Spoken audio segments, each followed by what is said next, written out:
Welcome to the Dynasty Nerds Fantasy Football Podcast, where we discuss Dynasty strategy, rankings, and all things NFL. So get ready to geek out on fantasy football with your host, Rich Dotson. And welcome to the Dynasty Nerds Fantasy Football Podcast / video. It's me, Rich Dotson, solo, doing something I've never done before, which is like just a solo show with a guest. I've always been kind of like secondary, but here we are. You know, enough of all my other co-hosts kind of get in their questions. This is all about me and of course my guest today. If you've listened to the Dynasty Nerds show, you've heard me say his names many times. In my opinion, the best fantasy analyst in the game. I've said this over the years. If you listen to the show, I've quoted his information many times on the show, and it's my friend from Sharp Football Analysis, Rich Hribar. Is like what he likes to always say, the other Rich. How are we doing today?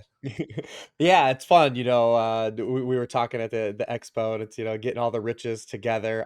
You know, I always joke with my wife. She always dreamt of marrying Rich, but got monkey pawed. She wasn't specific enough. This is what she had to settle for, unfortunately. But no, you and I have developed a really good relationship over the past few years. You know, seeing each other in person, being so close in Ohio, getting our sons together and hanging out. I'm really grateful to get a chance to talk some Dynasty with you, because I've been so inundated with like redraft mode because I'm getting the draft kit there together. So it's fun to take a little pause here and talk a little redraft too. Yeah, I love to bring Dynasty. Yeah, I love to bring some people in here that, like, you know, their main focus is redraft. But like once we hit in season, like it's all like relative, right? Like we're trying to find the best starting lineup to win. And that's, you know, the way I preach Dynasty is like, how do we win? Right. And sometimes that's reloading with draft picks and kind of starting from scratch. But like there's the end game is the same for all of us. How do we find a way to win? And that's putting together the best lineup possible, get into the playoffs, and then hope for a little luck on our side that we don't face Alvin Kamara on, you know, Christmas and he's scoring 6 touchdowns. And it doesn't matter that our team went 15-0 and we have the ultimate roster, because that's all it takes sometimes. Right. So I want to bring you on. Like I said, you know, I have such high value of your opinion. You know, like I really do consider you the best in the business. And it's easy, you know, when you're at the top, it's easy to find a lot of guys know what they're doing. We have friends, you know, Harmon, JJ, these guys are all crushers, right? And what I want to do today is bring you in to kind of talk, let's talk some undervalued players. And undervalue is just like under the covers, baby. That's where the magic can happen. But of course, you can find yourself in a Dutch oven as well. You don't know how it's going to end up when you go in there, but I brought you in to avoid that Dutch oven. I want to kind of find some magic here. And if you listen to the show, you know, I've been redundant. You're not like, you don't want to hear my guys who I think are undervalued. You know, JJ McCarthy's been my quarterback. I've been hammering since January because I love the system. I love the coaching. I love what he's done with Nick Mullins, what he did for Sam Darnold, Kirk Cousins, and the weapons around him. At running back, I love Jaylen Wright this year because we've seen that offense that's predicated on speed. A running back that they did trade up for and give up a 3rd round pick for the following year, which was this year. And we saw where 2 running backs can win that system, right? We saw Raheem Mostert be a top 5 running back when Devon Achane's out there averaging over 10 yards per carry. At receiver, I've been hammering Calvin Ridley literally forever. Just, you know, he is such a high opportunity to see a 25% target share or more. I mean, he did it even after like D-Hop leaved. He's just to be peppered with targets. Tight end, Tucker Kraft, David Njoku. Those are my guys that I've been hammered that are undervalued just in regular fantasy football, but more importantly, Dynasty. So, Rich, where do you look at when I say, hey, who's undervalued in 2025 and going forward, where it could really give, say, a Dynasty player an edge where for us values, that's a player we go trade for, right? And it's a little bit cheaper than a consensus is going to make. Who's the first guy that kind of pops into your head? Yeah, I don't know how we're going to do this, like position by position, but I'll just say from like just like a top down stance, like the player I've been trying to acquire in Dynasty leagues the most this season, I actually don't even believe is going to be that good this season. We were having a conversation a little bit before we started, like in Dynasty football, it's okay to like take a hit of being wrong for a year or even sometimes 2 years, right? Because the potential payoff, what it could lead to, or the potential risk that you avoided, big picture, just to, you know, avoid like the, you know, not just buy just like some hype of a couple good years. So the number one player I've been trying to acquire in every single league I'm in is Josh Downs. And I do think that he still has a tougher road for 2025, but I do think that things are very fluid in his situation. This is a guy who I have ranked significantly higher than arguably anyone in the industry. There are 3 wide receivers I actually believe as an apex outcome have an Antonio Brown like outcome in their careers, and I know I'm going to take a lot of shit for this. But the first one is Malik Neighbors. The second one is Ladd McConkey, and the third, like, long pie in the sky guy is Josh Downs. I mean, this guy's like per snap metrics in first through 2 years in the NFL are like almost unprecedented. Like, it's very rare for a player to have type of his peripherals and end up as like a bad player. And this is a guy that's typically priced as like a wide receiver 5, even in Dynasty right now. I mean, even last year, I mean, only Puka Nacua and Malik Neighbors were targeted on a higher rate of their routes run last year. He's also been excellent anytime he's moved outside. The one roadblock he's had is he's been kind of limited as a slot player, and I think that's still going to exist this year with kind of, Alec Pierce still being there. And if Pittman or Alec Pierce would miss time, they would just rotate Adonai Mitchell in there. But Alec Pierce is a unrestricted free agent after this season. Michael Pittman could be let go with no really dead cap hit. And we know the quarterback situation remains very fluid in Indianapolis beyond this season. I don't think their long-term quarterback is on the roster. He is a guy that I've seen some really crazy dynasty trades for him, but I just think longevity-wise and what I look for from a player at a price point, like, this is a guy I'm trying to grab right now ahead of the curve in leagues. Yeah, I love that player. I kind of mentioned on our show too, like we've mentioned Josh Downs, like I think a month ago, and we've kind of stepped back because he has been probably one of the hotter names, like amongst analysts of like, hey, this is a sneaky guy out there, Josh Downs. And you kind of laid out exactly why. And I love the apex comparison of like, ooh, an Antonio Brown, kind of like who can enter that kind of like matrix of production. And that's what, I mean, that's something that gets you excited when you can be wide receiver 1, a top 3 wide receiver for 6-7 years straight, which is literally unprecedented, right? To kind of be that good. And you mentioned Malik Neighbors. I think that's clear cut. He's a first round value in dynasty leagues. I got super excited when you said Ladd McConkey because I have so many shares. He was a receiver coming out as a rookie that I kind of like planted my flag for, right? Like, I loved his tape. I loved his route running, and those kind of players I love coming out, right? Like, I want my quarterbacks to be accurate. I want my receivers to be very savvy route runners because they're going to know how to get open, and that leads to production. So Josh Downs is a nice one. And you're right. He's affordable right now. And the way you describe him, like, I think with his name out there, when it comes to dynasty value, it's going to be real hard to get like Josh Downs for a second, right? Because some people are like, hey, I want to see what I have in here. And there might be a dip early on, depending on who the starting quarterback is for the Indianapolis Colts, whether it be Anthony Richardson or Daniel Jones, how that value kind of changes. But the way you're talking, like, Rich, do you think it's a real bet? Like, definitely. So we're looking at class next year. It's a little bit weaker at wide receiver in 2026. Do you think a savvy move for a contender would be, hey, man, I'll give you my first next year. Give me Josh Downs in your second, or like something along those lines where you're offering somebody first, you're asking back for a second. Do you think that's extremely good value? Would you settle for a third? Do you think he has that high of a ceiling? Or what are you looking at from a dynasty trade standpoint? Because I think we can both agree, like, a second's not getting it done. Maybe there's a receiver out there that hits the ground running. Maybe an older running back can get you Josh Downs, of course. But it's hard to kind of – I don't like talking a player for player trade in dynasty because you're talking about a specific team with a specific player in a specific situation where they got to make that trade. You're talking to a select few. So draft picks are usually a better broad view of a trade. Do you think of, like, for example, if I told you, hey, Rich, dude, I just gave up my first next year and I got Josh Downs in a second back. Would you be like, dude, virtual high five me right now? I think it would depend on kind of like, how strong you feel about the strength of your 2025 team, where you believe that first is going to be. Because we just know those first round picks hold so much. They only increase in value up to the draft, right? Contender. So back half. If I'm a contender, because I think if I'm a contender, I feel strong about bridging that gap. Because like I said, like in this is not so much of a 2025 play. I think he can be a glue guy for you. You can use him sporadically during the season, especially if things run hot with like the quarterback situation, hotter than we're expecting. But this is more of like a long-term play. This is just a player I believe in, like throughout the course of his career is going to just put together just so that's significantly underpriced from where he is, right? Like, this is a player that like I think he's supremely a better player than like Zay Flowers than where he's at. Like, he's priced below him. I think guys like Jaden Reed, like those guys, like he's just a better player than those picks.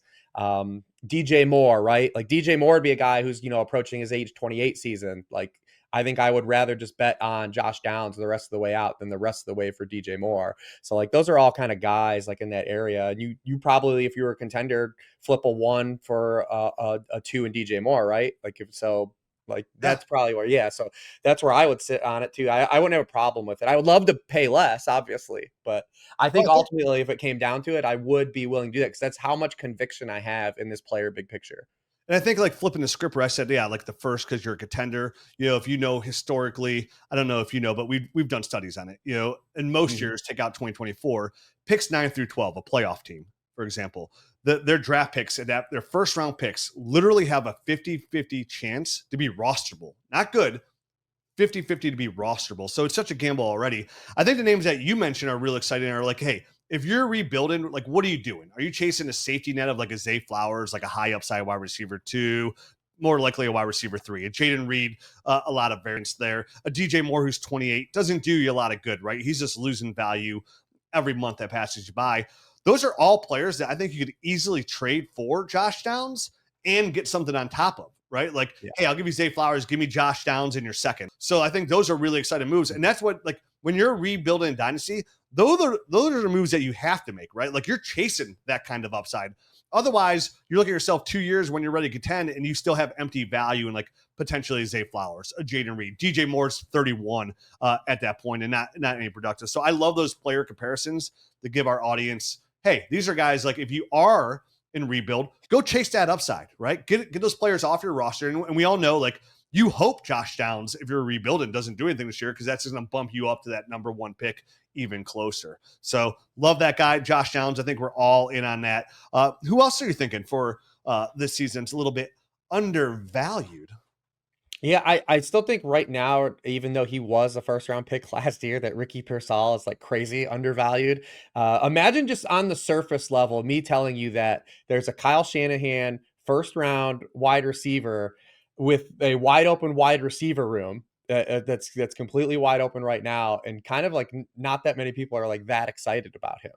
Like that would be crazy. And Rocky, you would literally be, Rich. I just put out a tweet, I think 2 days ago, and it said. I was like, Ricky Pearsall is going to be a wide receiver 1 this year because he's just going to be peppered with target. Like it's almost like a Calvin Ridley, right? Like if you could find that receiver who, and more importantly, the number 1 receiver in a Kyle Shanahan offense. And it's easier. Like what's the number 1 comment I got back? Oh, dude, you forgot about George Kittle's there. It's like, dude, first of all, I said receiver. Sure. Okay. We all know George Kittle on a points per game basis is like tight end 1. He was last year. Over the last 6 years, he's been a top 3, I think, outside of when he was tight end 8. Every single year, he's a top 3 tight end. So, of course, you got Christian McCaffrey there as well. See some targets, but the number 1 receiver is going to be Ricky Pearsall. Juwan Jennings got that calf injury. He's had it since OTAs and still not practicing. Shanahan just comes out and said, we hope to have Ayuk back after week 6. You're right. Like, if you told me that, like in a blind vacuum, hey, you can get the number 1 receiver for Kyle Shanahan with no other targets like Share to worry about, you'd be like, dude, I got a wide receiver 1 in my hands. Yeah, and he comes with the draft capital, right? Like it's not like this is just like a random player getting bumped up. He comes to the draft capital. I don't think the whole picture for Ricky Pearsall's season like is clear because remember, obviously everyone knows in the offseason what happened. He had the hamstring injury, he got shot. He boarded a moving train as a rookie on an offense that already had established veterans, right?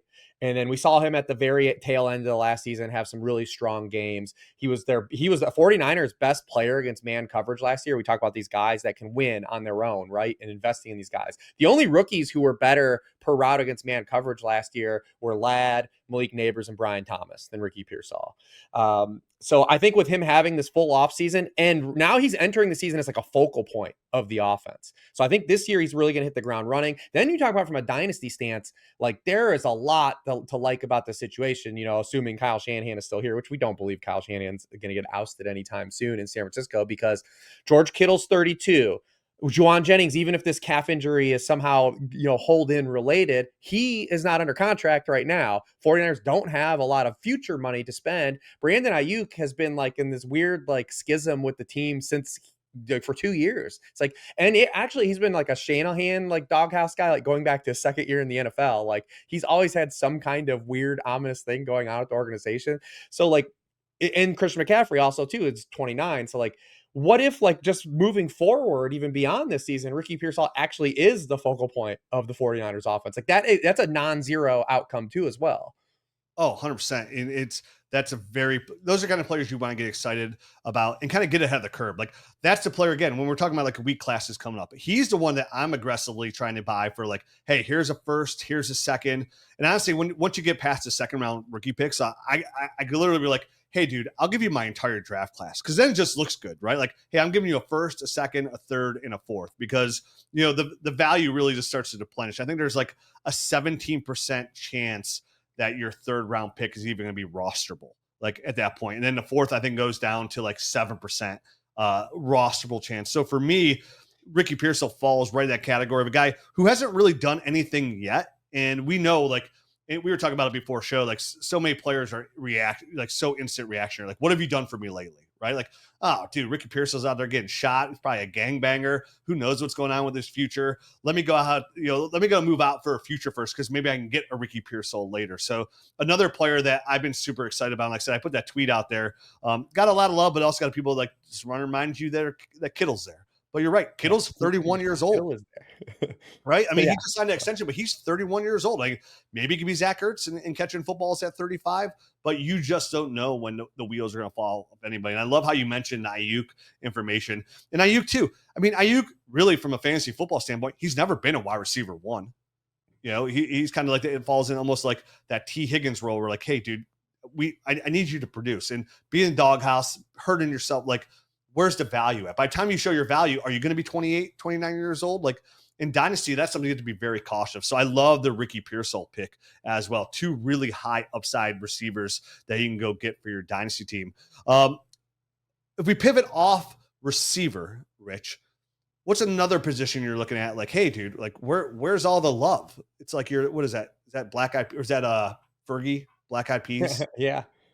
Yeah, I mean, how about that segue? Because we didn't do the show sheet, but one of the guys I had, scribbled down on just like some guys to talk about is Jordan Love. So you teed that one up. Then another player that's just in a system that we believe in, right? But I was going under the hood of like Jordan Love and what went wrong last year, and obviously we know about the injuries, but over Jordan Love's first 5 games last year, the Packers actually had a 61% drop back rate with him on the field. And in those 5 games, he was QB 11, QB 3, QB 14, QB 3, QB 12.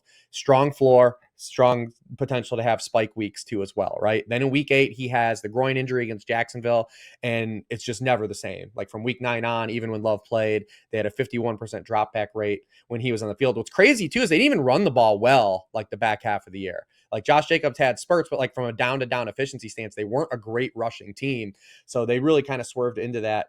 This is a player that's got the contractual, leverage that we want. The team's invested into him. We like that he has a young core of receivers. We don't know like who really stands out amongst those receivers, but we do know that as a group, like, that it's a good group of wide receivers. And if you can include Tucker Kraft into that mix as well, and then attachment to LaFleur. So he's a guy too. I think if gamers were just a little bit sour and saying like, oh, it took, Jordan Love a long time to get a chance. He had like the good 2023 season, and then 2024 was kind of, was that 2023 just kind of a flash in the pan. He wasn't that useful, but he actually was really useful in the full games he played when he was healthy. So he's a guy too I would look at, to try to come in and acquire. Obviously, if you're just buying for this year, I think the Justin Fields thing's interesting if you're buying or selling, right? Because like, he's a clear guy. Like, if you're rebuilding, like, he's a clear move guy. Like, I think we know Justin Fields isn't a long-term starting quarterback in the NFL, but if you're in a contender and you're in a super flex league or something, or if you're in a 1 quarterback league where quarterback's a little bit cheaper and you just need a guy to add to your platoon, or as a floor, like, he's a buy on those rosters. So Justin Fields is an interesting guy too, because he has a lot of nuance league to league.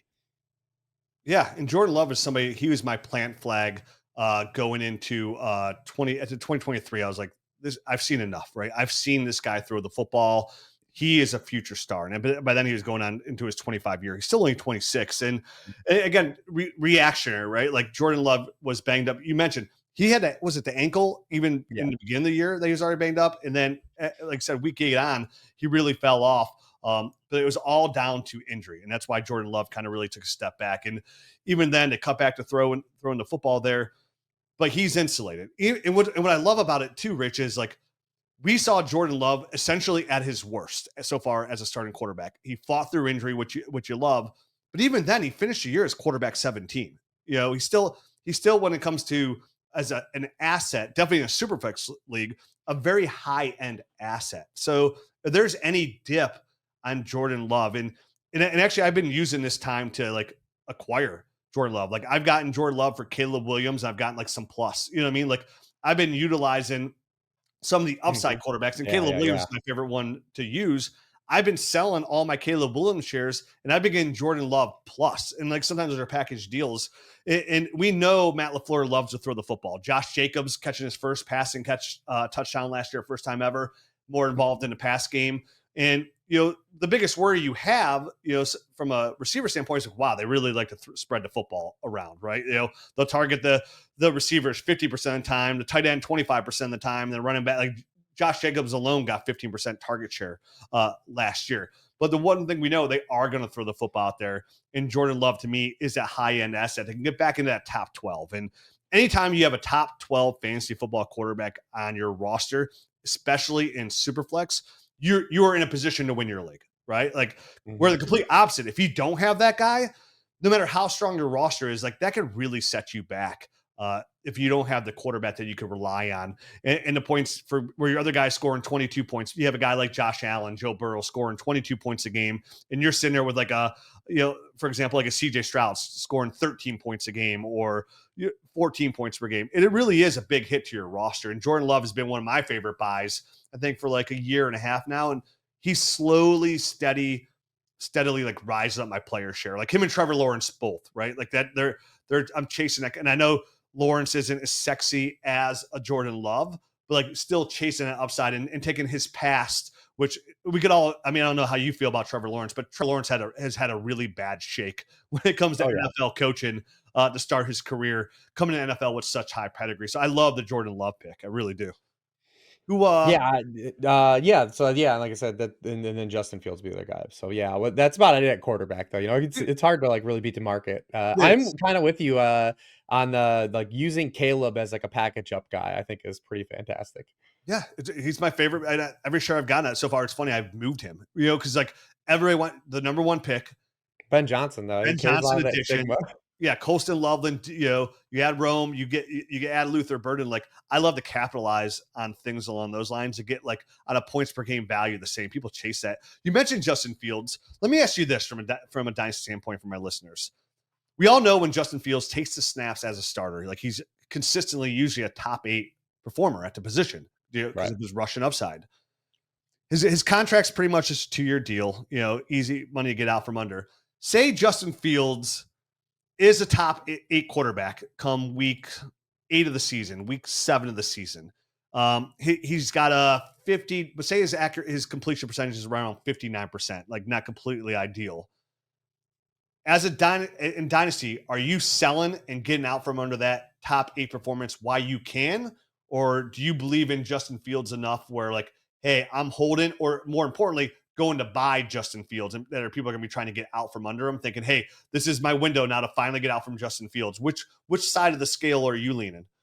Big picture, I lean the sell side because even being the Konami Code guy, all the research I've still done like this, like eventually though, to sustain starting in the NFL, like you've got to be able to throw the football in situations where they want you to drop back and throw the football. And we just have not seen that over the sample of Justin Fields' career. It's just really hard to think that switch is going to get flipped on at this point. Like it's just very rare that you see these guys kind of turn. Like maybe you get like turning Justin Fields turning to Geno Smith feels like very thin and like the probability scale, right? Because like Geno would be like the one kind of comparison you would have. He wasn't as mobile but could move, but then just like became like a really accurate passer, like and he came from like a similar system, not system wise, but like a more open offense at West Virginia, like Fields had at Ohio State. And, Fields had the luxury of playing with all those great receivers that just like were always open 15, 20 yards downfield. And he never developed that quick game. And that's always been like the setback for him in the NFL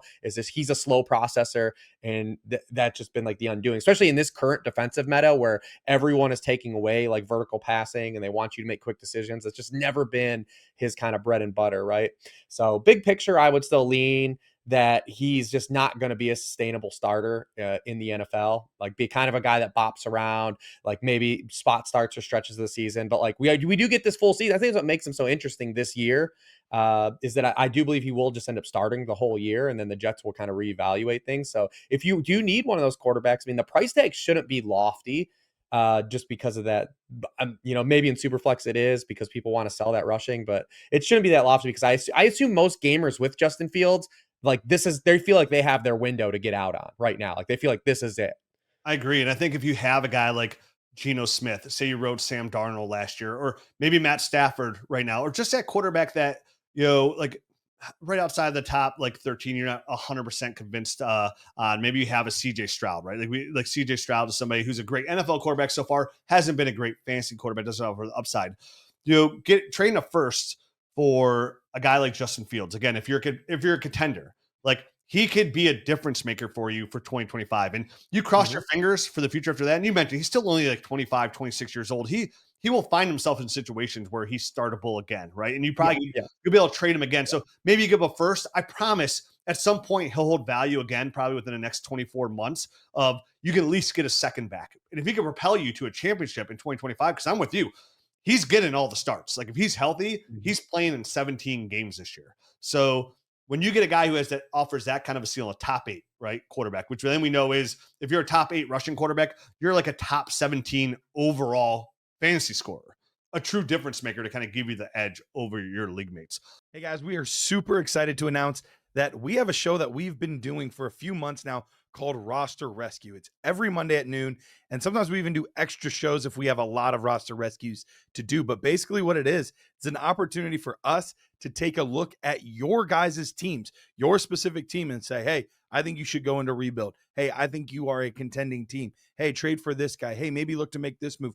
We get eyes and hands on your specific team. So if you want to do that, go ahead and head to the website, go under the store tab, and go down to Roster Rescue. Go there, use promo code RESCUE10, and you'll get 10% off. So head there today. It's a great opportunity for us to come rescue your rosters. So speaking of what makes Justin Fields great, like his rushing ability, where do you look at, like when we look at the most fluid position in not regular fantasy, but in Dynasty especially, like the most fluid position possible, where can somebody find some value at the running back position? And this is safe because you could just look at 25 because we're only looking at a 2 to 3 year window at like max for 85% of all running backs in the NFL. Yeah, I mean, the most obvious guy would be Christian McCaffrey, but we don't have to do that, right? Because it's like so obvious because, great analysis. Great analysis. Yeah. But I mean, because, obviously, teams that have him might be selling at the window. But I will say this, let's at least have a different conversation. The guy that stands out to me the most is Jaylen Warren. I think he has a lot more outs this season than people are giving him. I think a lot of people just look at on the surface and they say, oh, Pittsburgh's just going to run back the Jaylen Warren, Najee Harris situation with just plugging in Caleb Johnson into the Najee Harris role. Well, one, what if Caleb Johnson isn't good? He only had one good year in college. I'm not down on Caleb Johnson. I'm just playing a scenario here to where how Jaylen Warren runs into a better 2025 than I think what's the median projection. What if Caleb Johnson's not good because he had one good year in college? What if Caleb Johnson isn't good because he's not even as good as a prospect as Najee Harris was?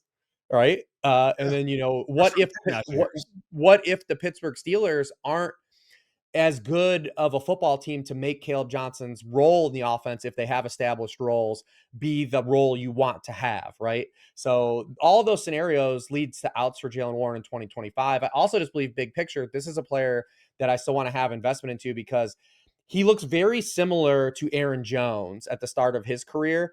In terms of efficiency and like body type. Because a lot of people do like the Austin Eckler comp for Jaylen Warren, but it's you're selling Jaylen Warren a disservice because he's 215 pounds. Like he is big enough to have a larger workload. He just hasn't had that opportunity because he played with Najee Harris, and maybe Caleb Johnson thwarts that. But like, what if he just outplays Caleb Johnson and they're like, this dude's just better than him? Like we're gonna keep playing him because you look at just since he entered the league, he's 6th in yards per carry, 6th in success rate, 2nd in rate of explosive runs. He's 14th 14th in rate of runs that fail to gain yardage. He's 12th in rate of runs that get a first down or touchdown. He's 6th in yards after contact. Because again, like this dude's way bigger than you think he is because of the role he's played.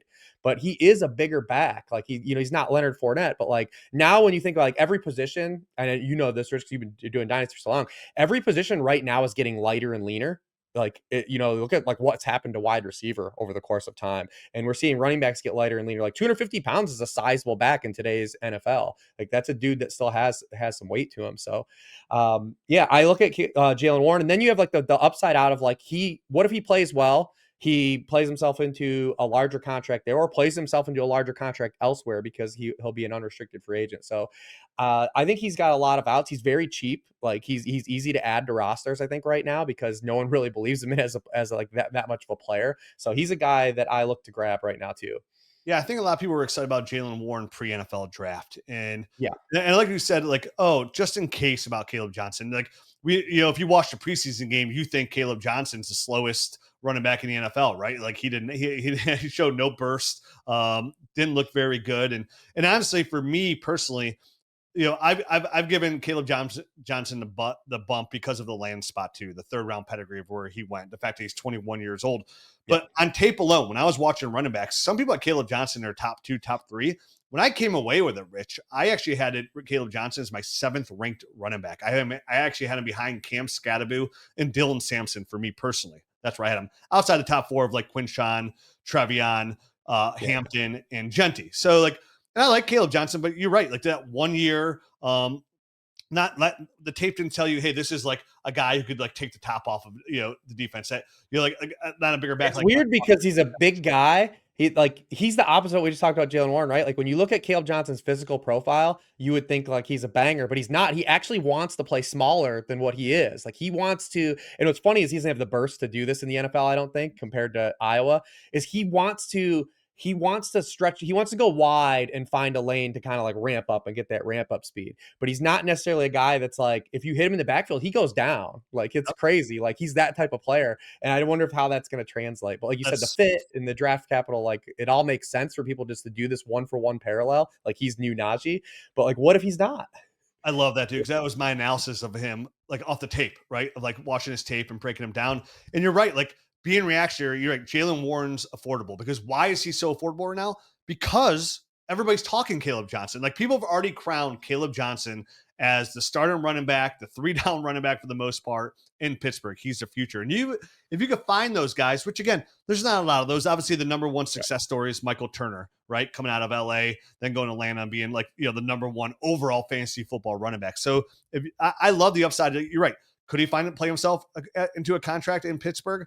Probably not, because he'll probably reset after Aaron Rodgers retires here. Mm-hmm. But he could easily find himself a role elsewhere into a valued position. And definitely a team that right now, like say a team like Kansas City, who doesn't really have any clear definitive answer at running back. Kareem Hunt, Isaiah Pacheco. Oh, could you imagine if Jaylen Warren, like what would happen? Like people they made Jerick McKinnon look great, right? Like who's a running back who I always loved his skill set too. But like, yeah, Jaylen Warren in Kansas City on like a very affordable deal, catching footballs in an Andy Reid scheme from Pat Mahomes. Like talking about value, right? So we're talking about undervalued players.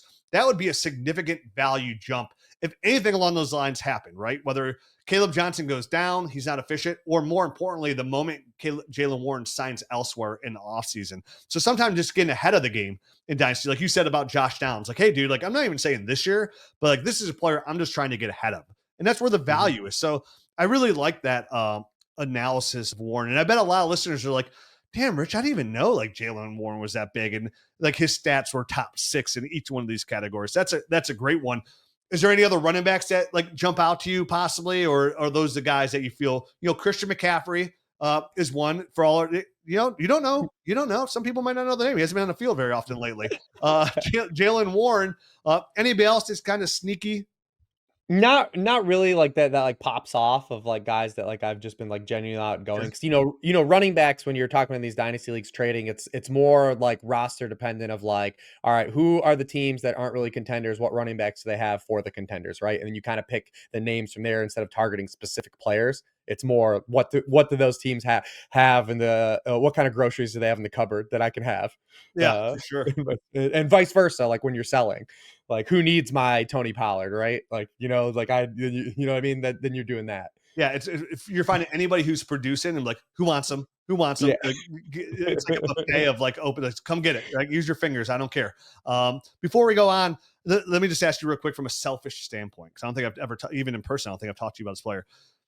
When I say like Jaylen Wright is one of my most undervalued players because of his ADP right now, is like going running back at like 50 or something like that.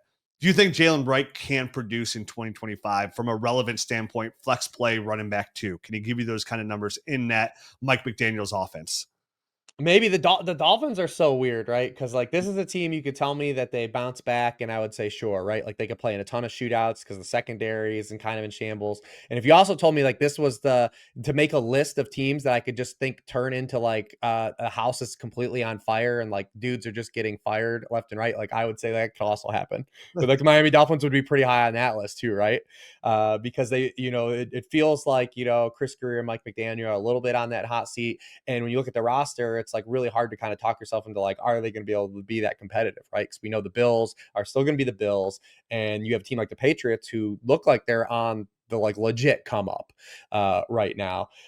So it could go one of two ways. I do think that the Miami's going to run the football a lot better. I think when you look at what happened to them last year, they faced the highest rated 2 high safeties, not only because they have the 2 fastest wide receivers in the NFL, but because they couldn't push teams out of those coverages with the run game like they did the first 2 years with Mike McDaniel. I do think James Daniel and Savi are going to be upgrades on the interior. Just having Austin Jackson and being healthy will be a big deal too. So Achane is a guy I think they don't want to give the exact workload he had last year. Once again, he got like a little bit banged up at times in the season. He had like a high ankle early in the year that he played through, had a concussion that he ended up only missing a game for and came back.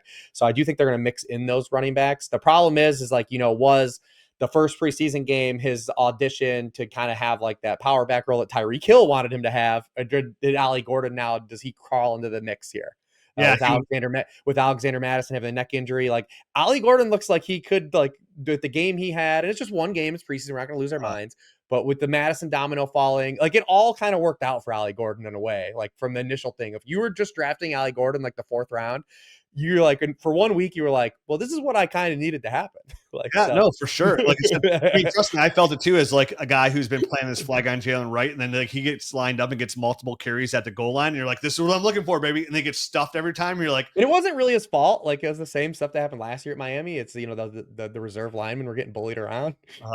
Yeah, and like you said, it's such a weird team, because I mean, would we all be as shocked if we saw like Tyreek Hill pull Antonio Brown and like runs off the field with the deuces up in the air? Yeah. Like, dude, screw you, McDaniels. Like, dude, I'm tired of this shit. Like I'm out. I wouldn't be too shocked to even see something like that. It's a real fun team, and it's weird to see a team like that are so aggressive to each other, like early, like Tyreek Hill's talking smack, and like Mike McDaniels has clearly been kind of annoyed with it all and kind of letting it show during his press conferences too. Like talking. Has any player or coach like gone to a city in any sport and just become that city more than Mike McDaniel? Like he went to like Miami as like a straight nerd, and now he's like a character. He's like a character from Vice City now. Dude, he's got his leg pulled up, dude. Super tan, dude. He's like selling cocaine on the sideline. Like what? He's not really. He's not really. Allegedly. But like he drives a convertible. Oh, dude. He's so Miami right now, man. It's so he crazy. is, dude. You're right. I was to go somewhere. He has to go coach in like Minnesota or something with Kevin O'Connell. All right, hey, before we go, let's wrap up some loose ends with the tight ends. Is there any tight end out there that because we know, right? Like if you're tight end from tight end 7 to tight end 16 on a points per game basis, it's like we're talking about like a Mormon, like a big family, right? Their last name might be the Duggars because they're all so close and relatable. Is there anybody in that mold a little bit closer to the back end? Like I know I was mentioning Tucker Kraft, he was tight end 8 last year. He probably falls in the same role. David Njoku too, who averaged 13.5 points last year and got better every single year. Is there anybody like right outside of that bubble that you think could kind of take a step forward this year and even just enter that tight end 6 range right around there, which is good value?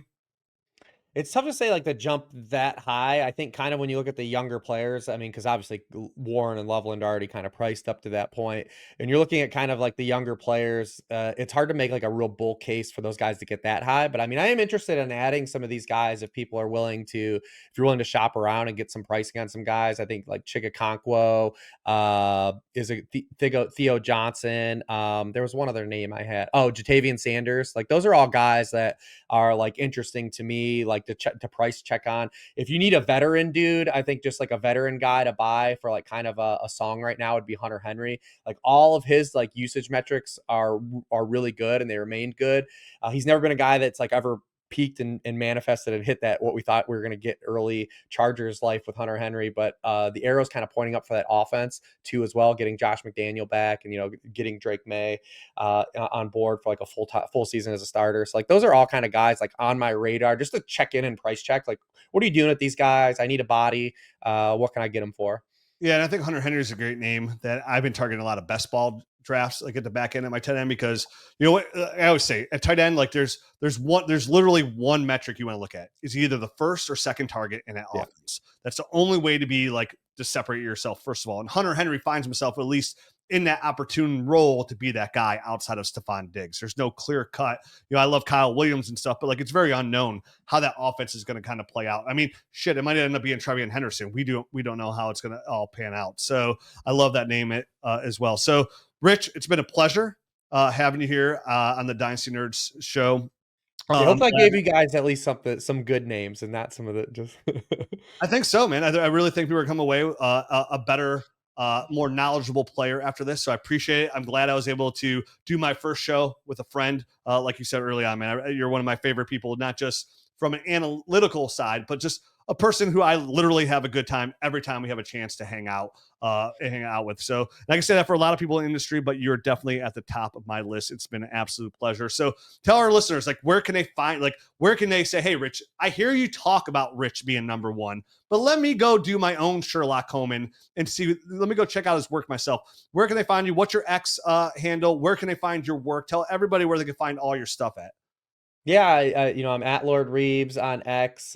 Same thing. If you've migrated over to Blue Sky, I do try to post on both sites now, which is really great for my boomer ass. Like trying to now tweet through two sites, feel really great about that. But no, I am contributing over there. Sharp Football Analysis is where you can get the draft guide kind of right now. If you're in redraft mode, I do have Dynasty ranks in too, so definitely check that stuff out in season. I do a ton of work, and you know, listen. You said I'm number one, but I'm in leagues with Rich. And if you're wondering, like, does he back up all the stuff he talks about? And like Rich wins these leagues, man. He's winning these leagues. He's stacking wins in all these leagues I'm in with too. So don't let him sell himself short. I actually play Dynasty with him and can vouch for his success. Oh, thank you so much for the own push there. You know, it's easy to pat my own back, which I get to do. Like, listen, man, because I'm a big person. Like, I put where my money. Like, I don't everything I talk about on my show. Like, it's actionary, right? Like, I'm just talking about what I'm doing out in the business today, and that's why I do startups. And I love to play in these industry leagues and show all my redraft friends where it's at too. So, dude, it's been a pleasure. I look forward. Hopefully, we can catch a tribe game here before the season gets out. And I'll 100% be talking to you soon outside of fantasy football. And thanks again for coming on.